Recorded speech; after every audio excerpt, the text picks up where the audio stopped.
So this is where I would like the Muslims of today, in Muslim majority countries as well as here, and this is why also I'm saying that the Western Muslims have a great deal of responsibility in the whole process, because we have access to education. It's possible for us to be critical and to come with also deeper understanding, and to be also in a dialogue with Muslim scholars and people in Muslim majority countries. But when it comes to our contribution to how are we going to deal with contemporary issues on consumerism, for example, to be able as Muslims to come with something which is an ethical take on anything which has to do with the global order, on consumerism, on something which is central. I don't, once again, from where I am, just to follow in the footsteps of the dominant culture and not to ask the question, for example, within our societies about family. How are we going to think about family and transmission of knowledge and values, and something which is central in the Islamic tradition? So it's not to dilute everything in our contemporary discussion and say, okay, we are only concerned with the headscarf, are only concerned with terrorists. No, there are deep questions here when we need to contribute. Of course we have to respond to violence. We have to respond to some of these issues. We need to do that. And very often when you look at what is happening now on, violent extremism, the Muslims said what they have to say, and they are condemning it, and we have to continue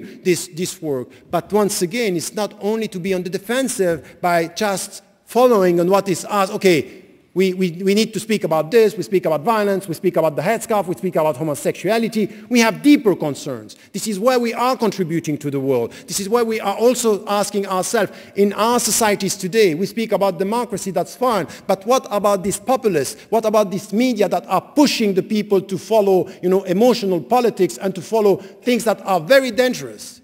In the United States of America, 53% of the people are supporting the coming back of torture.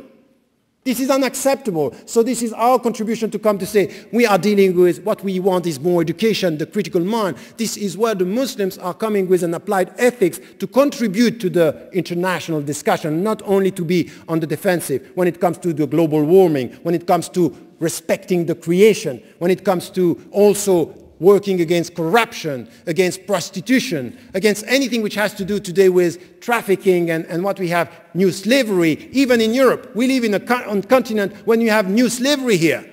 And we are patronizing about, no, we have to come with this discussion. So I don't want, once again, to come with something which has to do with reforming our thinking only on very secondary issues. It's deeper than that. It's something which is our big contribution on the media, on the democratization process, on anything which has to do with the mass culture, and also something which is important for me. It's very important for me, which is something which is has not to do with rules, it has to do with dignity, and it has to do with art, for example. Where are the Muslims today?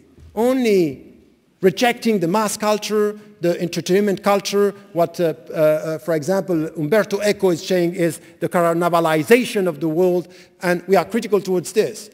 But what are we proposing? What are the Muslims on the ethical ground proposing on something which is a dignified way of dealing with arts, with expression, with coming to us with this? Don't we have the assets? Don't we have this power to come to reform our understanding, to promote something which is a new understanding on this? This is what I would expect from Muslims today, not only to come back to the tradition who said we had all the answers. That's not true. We have lots of answers, but there are unanswered challenges that we have to face today.